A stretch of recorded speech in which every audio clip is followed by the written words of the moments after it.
3 நாள் சுற்றுப்பயணமாக புருனே மற்றும் சிங்கப்பூர் சென்ற பிரதமர் மோடி சிறப்பு விமானம் மூலம் டெல்லி திரும்பினார்.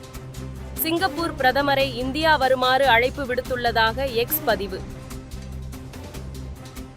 பொருட்களுக்கான வரி கடந்த 5 ஆண்டுகளில் 1% கூட உயர்த்தவில்லை என மத்திய நிதியமைச்சர் நிர்மலா சீதாராமன் பேச்சு. கொரோனா தாக்கம் தீவிரமாக இருந்தபோதும் கூட நாட்டில் எந்த வரியும் உயர்த்தவில்லை என கருத்து. இலங்கை கடற்படை கைது செய்த தமிழக மீனவர்களை விடுவிக்க நடவடிக்கை எடுக்க கோரி மத்திய அமைச்சர் ஜெய்சங்கருக்கு முதலமைச்சர் ஸ்டாலின் கடிதம். மீனவர்கள் மீது விதிக்கப்பட்டுள்ள அபராத தொகையை தள்ளுபடி செய்ய நடவடிக்கை எடுக்குமாறும் வலியுறுத்தல்.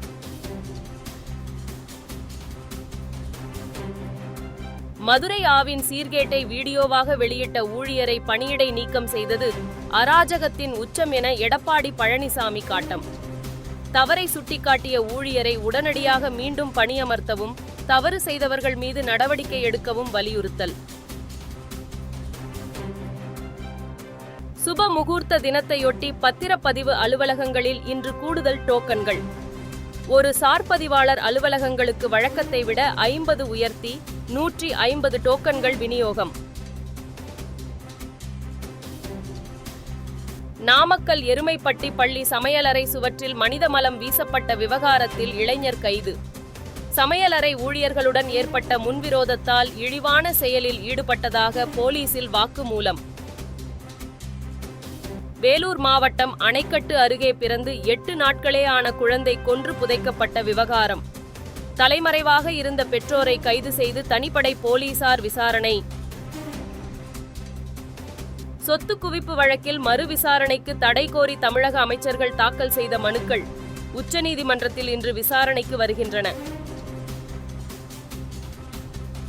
அரசு அனுமதியில்லாமல் பள்ளிகளில் எந்த நிகழ்ச்சிகளும் நடத்தக்கூடாது. சென்னை அசோக் நகரில் நடைபெற்ற ஆன்மீக சொற்பொழிவு நிகழ்வு சர்ச்சையான நிலையில் பள்ளிக்கல்வித்துறை அறிவிப்பு. தமிழ்நாட்டில் அடுத்த 7 நாட்களில் ஒரு சில இடங்களில் மழை பெய்யக்கூடும். சென்னை மற்றும் அதன் புறநகர் பகுதிகளில் ஓரிரு இடங்களில் மழை பெய்யும் எனவும் வானிலை மையம் கணிப்பு.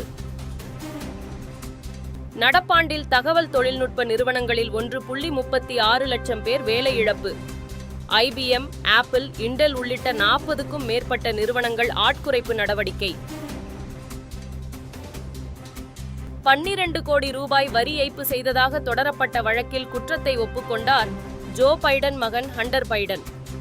17 ஆண்டுகள் சிறை தண்டனை, 3.25 கோடி அபராதம் விதிக்க வாய்ப்பு.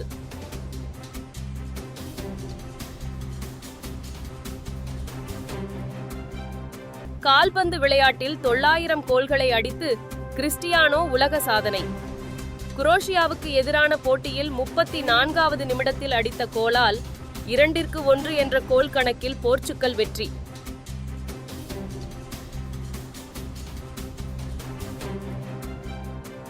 பாரா ஒலிம்பிக் விளையாட்டு வரலாற்றில் பாரா ஜூடோவில் இந்தியாவுக்கு முதல் பதக்கம். இந்திய வீரர் கபில் பர்மார் வெண்கலம் வென்று வரலாற்று சாதனை.